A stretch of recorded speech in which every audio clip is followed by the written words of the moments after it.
In this episode, news of a new series starting soon. Paul Kossoff, Deep Purple and Susan Aglukark.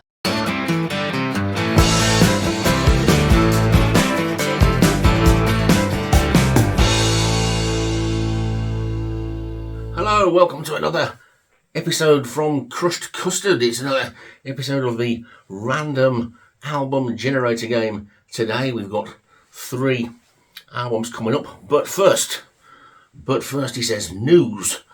Crushed Custard news. Well, it's all been happening over the last few weeks now. We've now got a Facebook group, which I'll put a link to in the description. You're all welcome to come and join there.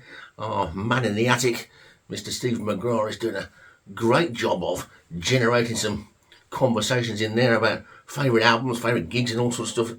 Complete free reign to talk about anything musical that you like in there, make suggestions for future episodes and all sorts of things. Which brings me on to the next thing that's new. We've also now got an email address, which I will put on the screen, and you can now contact us if you would like through the email address to maybe suggest some albums you would like us to look at, maybe even to suggest some different things you might want to do.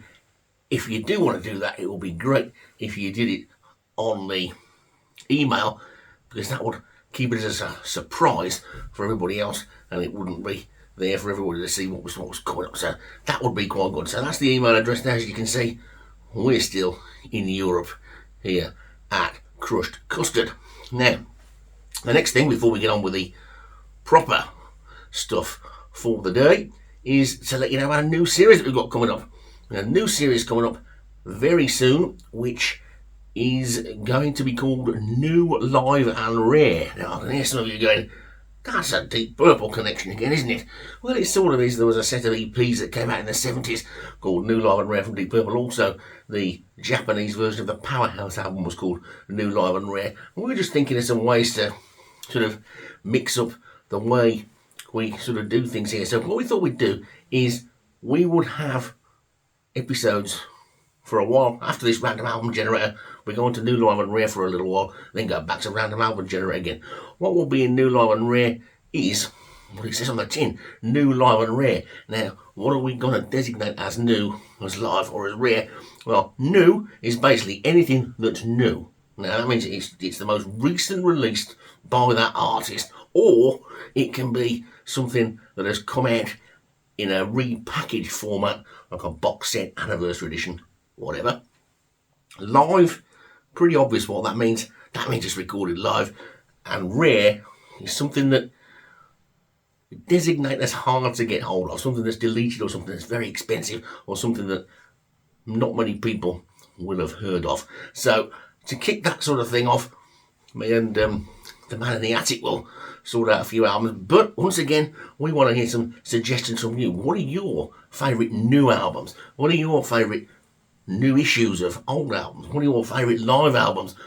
What are your favourite albums that you've got that you think are a bit rare, that maybe even the man in the attic and me won't have heard, and then we can try and track down a copy, or maybe listen to it on a streaming service and tell you what we think, more in that of promoting the album and letting people know it exists, rather than us giving our opinion on it, because it may well be that it doesn't float our boat, but it floats everybody else's boat that watches it. So that's what that is. But if you've got some suggestions for that, again, whack them to the email rather than put them in the Facebook group, because that would be more exciting for everybody if they don't quite know what's coming up. Now, the first album in today's random album generator game, I have to be honest now, isn't a random album that's been generated.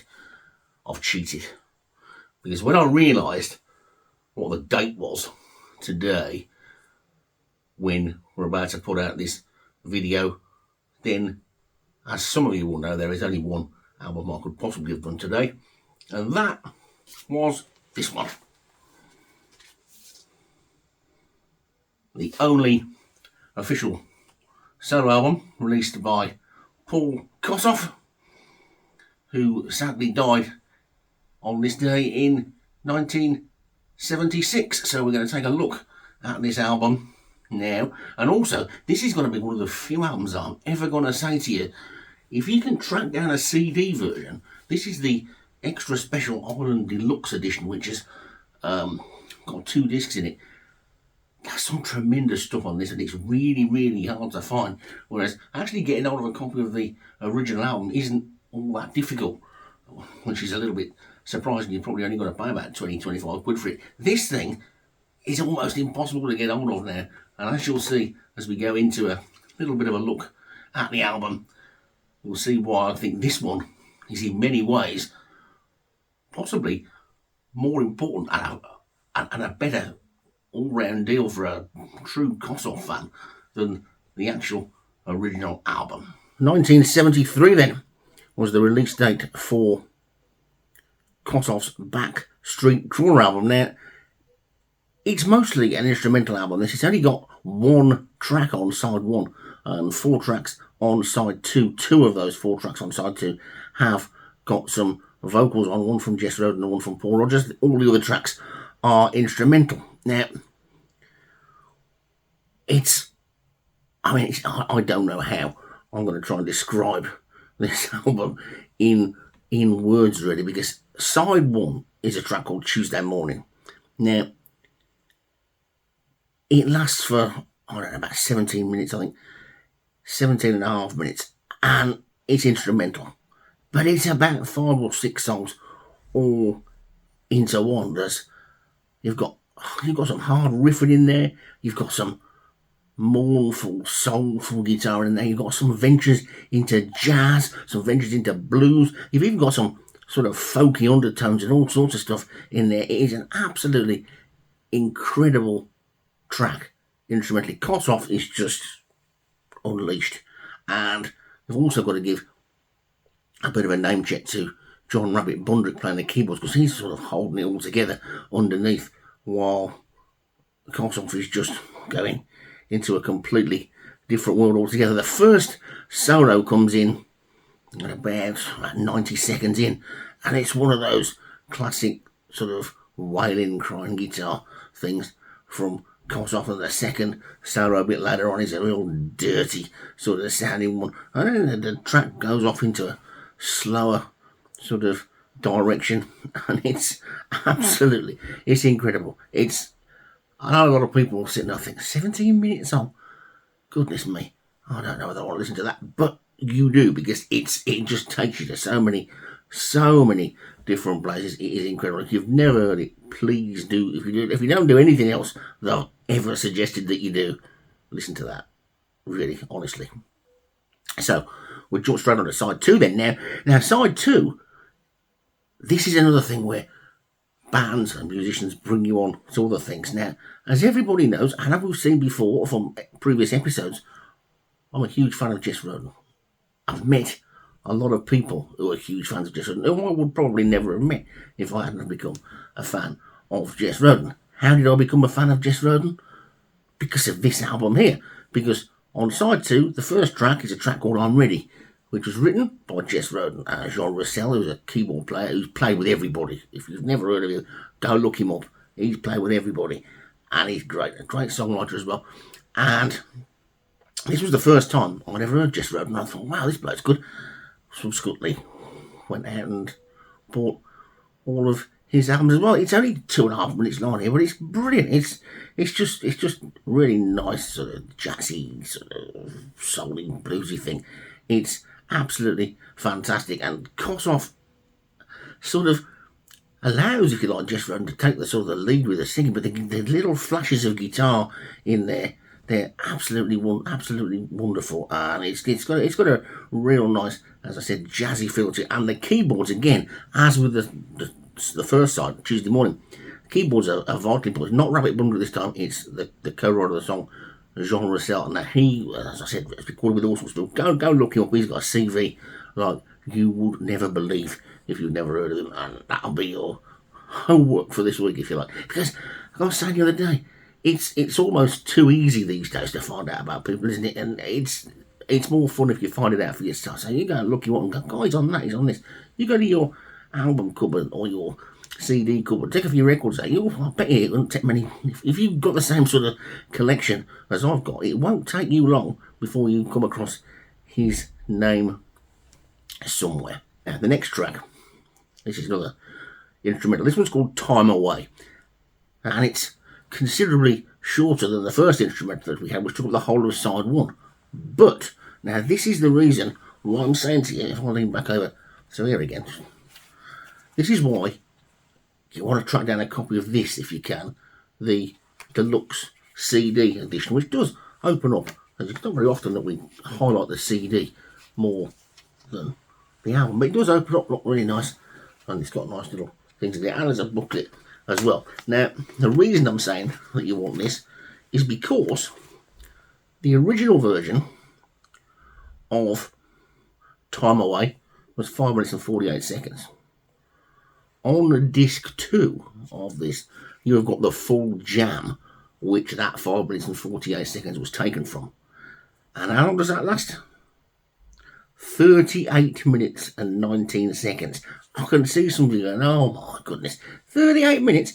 It's wonderful. It's an album on its own in one track. It really is good. It's great to have the 38-minute version here where they're going with it and where they come back to it and whatever. And then again to listen to the final version afterwards. And it's just incredible to be able to see this 38-minute version. The full uncut 38 minutes is on this CD, which is why I say try and get the CD as much as the album. Wouldn't it be great if they put this out on vinyl? You could have had well, you couldn't, could you? Because you can't get 38 minutes on a side of a record. Then they've had to split it in two and have part one and part two. So that's one place there then where the CD wins, because you can actually get a full 38-minute version of that track on here, and it's not 38 minutes of nonsense.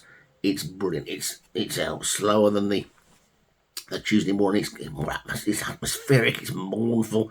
It's just wonderful. It really, really is. And don't forget, I'm a person who tends to prefer bands with singers and so all the time. It takes a lot for an instrumental track to really get me. But this is just this. John Lord's pictured within. They've got a couple of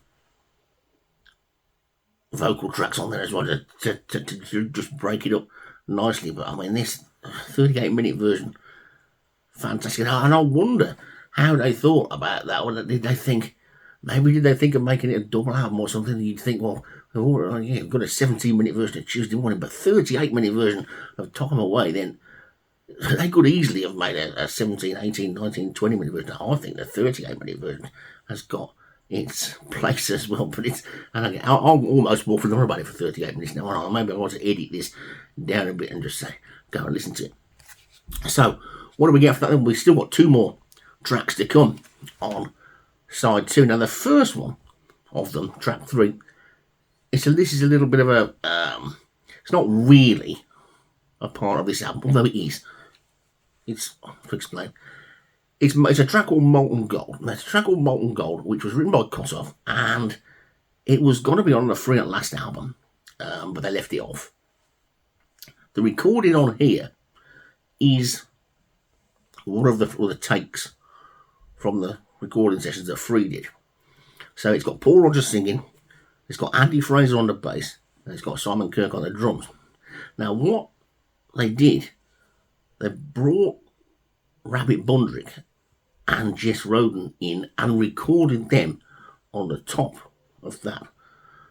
So you got the keyboards, and then you've got the backing vocals from Jess Roden added at a later date. So, in a way, this is the only recorded example of a Free track that has got Paul Rodgers, Paul Kossoff, Andy Fraser, Simon Kirke, and Rabbit Bundrick, who was, of course, in Free after Andy Fraser left, all together on one track. And it's wonderful. It's a really, really great song. It's been put out, the Free versions have been put out now on remastered versions of Free Last and on the Songs of Yesterday box set. And then on the expanded disc here, you've got 2 or 3 other takes of it as well. And it's a really great song. I can't understand why on earth it was left off Free at Last. Free at Last is a good album, but was there room for this? Yes. Is it a better track than maybe one or two of the tracks that are on there? Yes, I think it should have been on there. But anyway, for some reason it wasn't. It came out on this only a couple of years later, or a year later. But maybe a lot of people at the time didn't realise, but they do now. So another reason why it's worth getting hold of this album. Now, the final track on the album is a track called Baxter and Chrono, which is, of course, the title track, and also what he named his band that formed the next year. Now, the track Baxter and Chrono was originally going to have vocals. Now, Kossoff was going to sing it himself.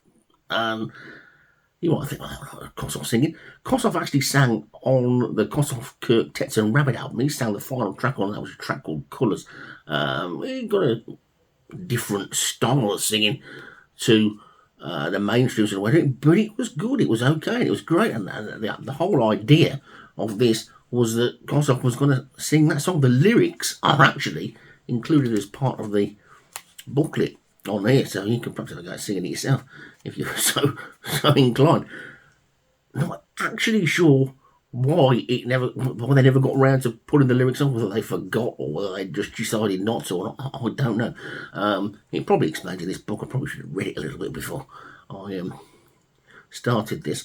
But yeah, so that's it. Backstreet Crawler was supposed to have lyrics. Doesn't have lyrics, but it's still a great instrumental. And just to very quickly look at the second disc of this, because, like I say, this will be one of the rare times where you see me pushing the CD ahead of the original vinyl. So you've got the original album on disc one, but also on disc one you've got 4 or 5, because the album, of course, only lasted for about 35 minutes.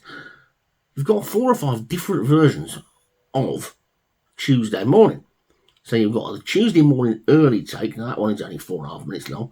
Then you've got Tuesday Morning Early Take 2. That one is 12 minutes long. So you can hear how the song's developing. But then you've got some slightly different versions of it, which again are fascinating. You've got Tuesday Morning Blues, you've got Tuesday Morning Groove, you've got Tuesday Morning Boogie, and then Tuesday Morning Piano Jam. So, I mean, this is a real box of delights if you're a Kossoff fan, because you can just tell he's just enjoying himself and let it rip with this. It is absolutely fantastic. You get on to disc 2, and on disc 2 you've got a much longer version of I'm Ready. It's also got a version of The Lady's a Tramp, only a very short one, which is obviously done as a bit of a warm-up.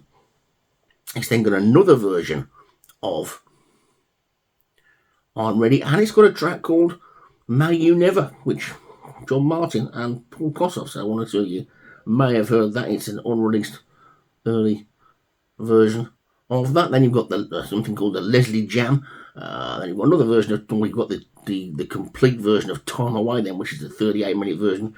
Then you've got 2 more versions of Molten Gold, and then you've got a final version of Backstreet Crawler. So this, I mean, this is, if you're just thinking I need a real chunk of Kossoff, yeah, just put this on, and it's fantastic. I mean, I know I say that a lot, but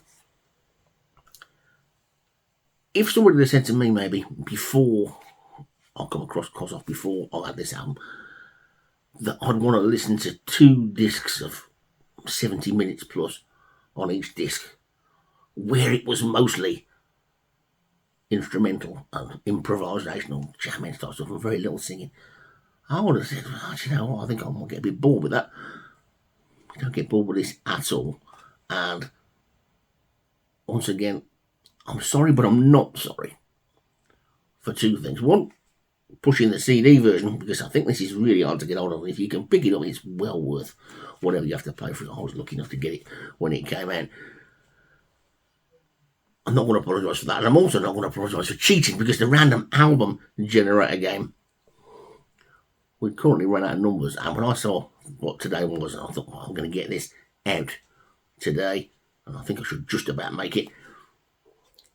It's the only album I could possibly do, and I know that I want 2 of you, at least, who'll be watching this and would have expected me to be doing something about Kossoff. They're probably even looking at my Facebook page and thinking, why has he not put a Kossoff track on it?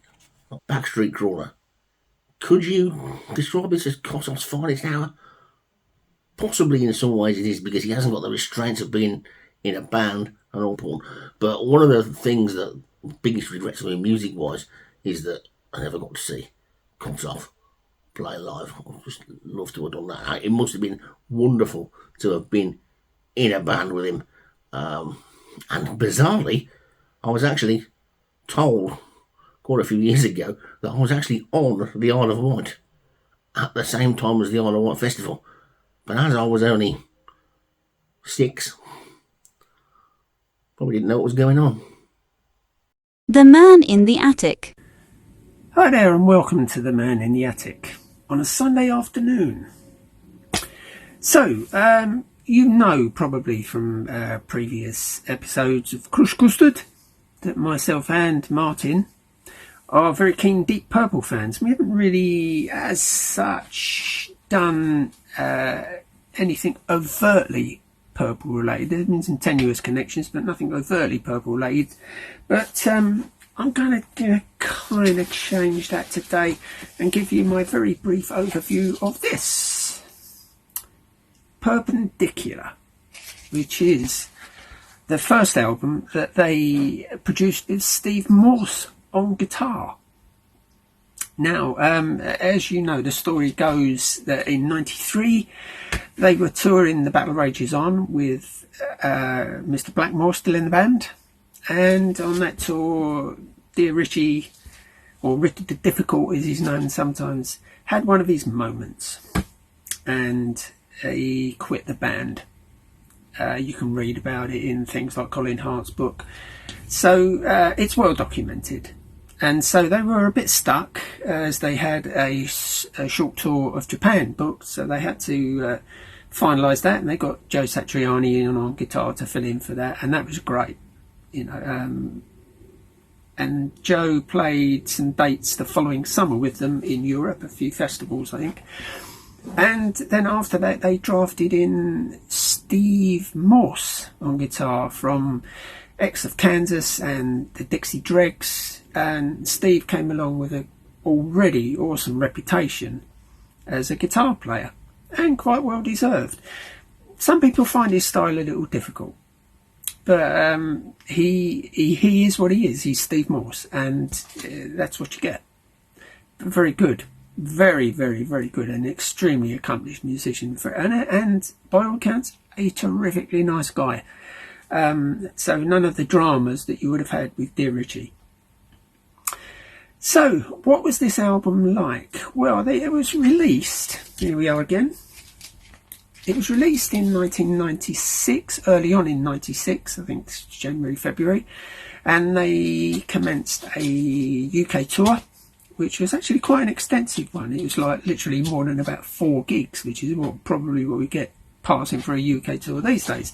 And I saw them at the Brixton Academy, which is a couple of miles down the road from where I lived, and what a terrific show.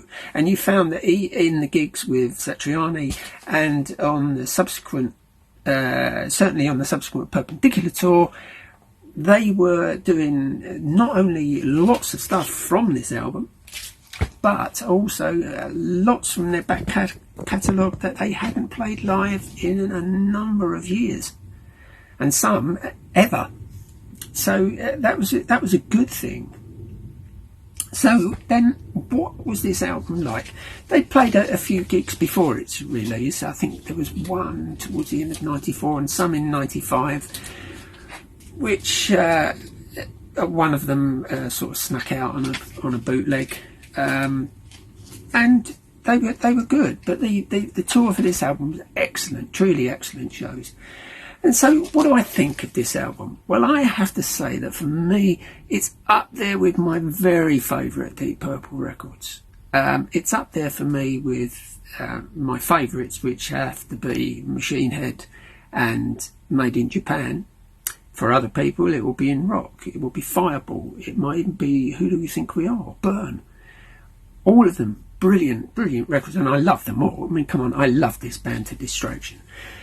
But I found that this album was a real breath of fresh air, a really genuinely progressive and vital and full of energy, and the enthusiasm of a new member coming in the band, fresh ideas, and they took it to the max. It is an album that is terrifically well produced, and that's one of my favourite things about it. That the sound of it is just so good.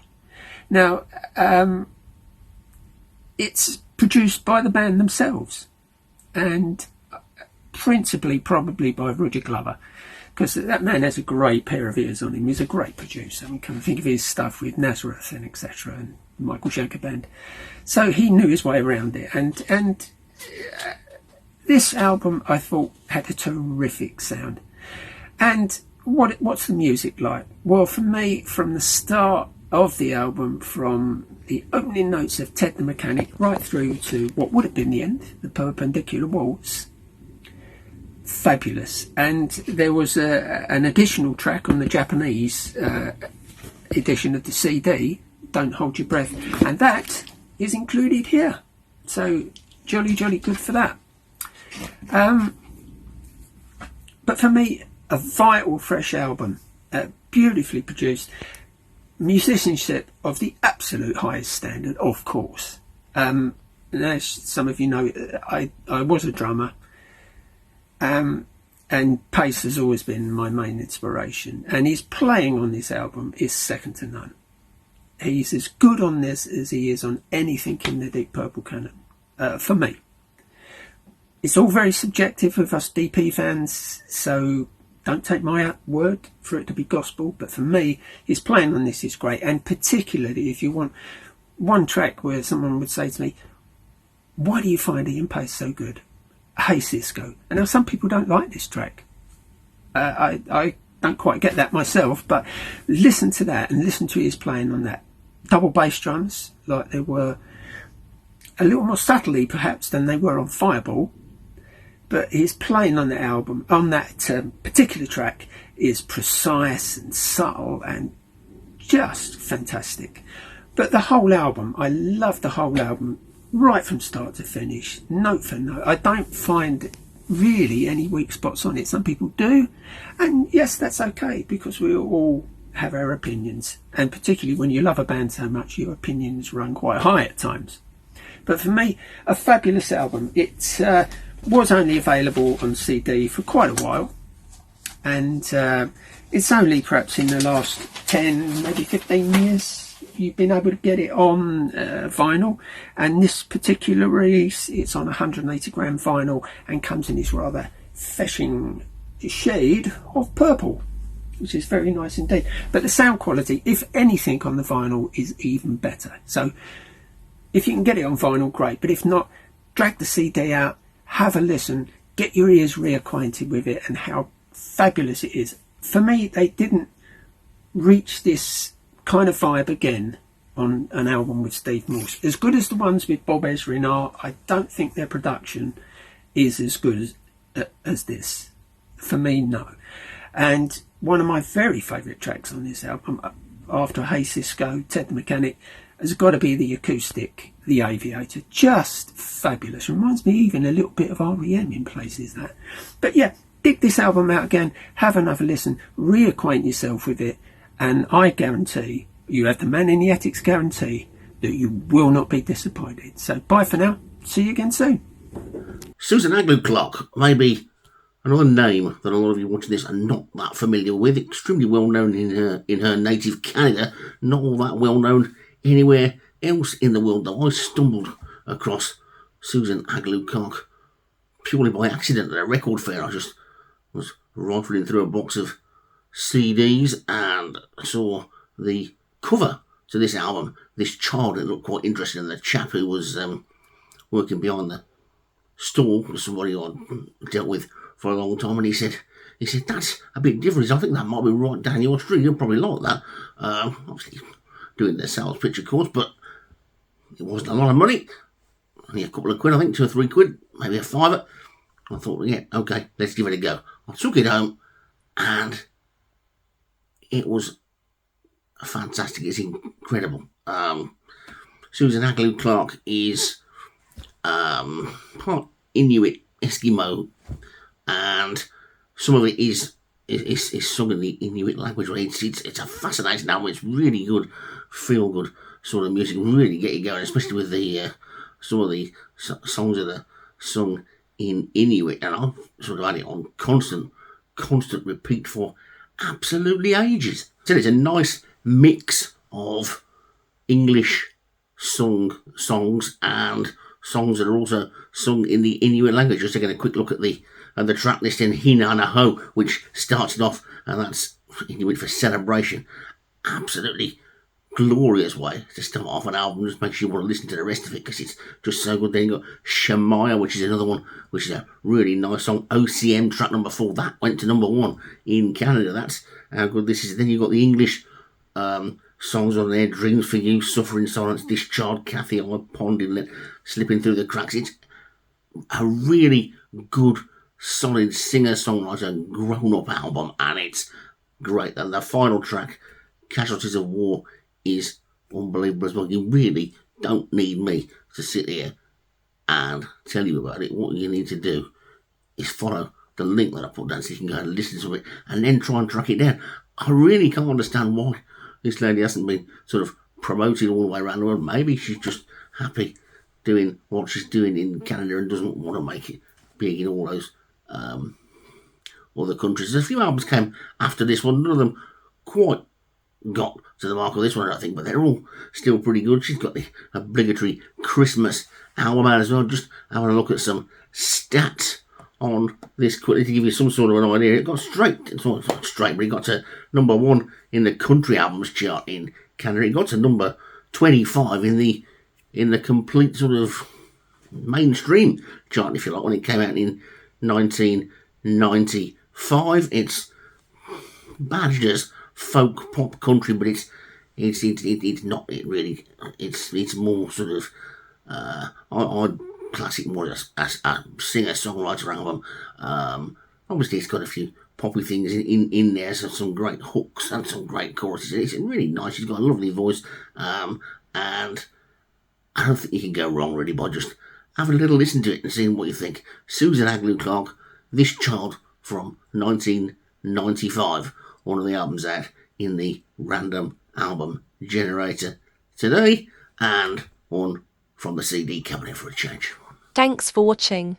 Please subscribe and give us a like if you enjoyed today's episode. See you soon.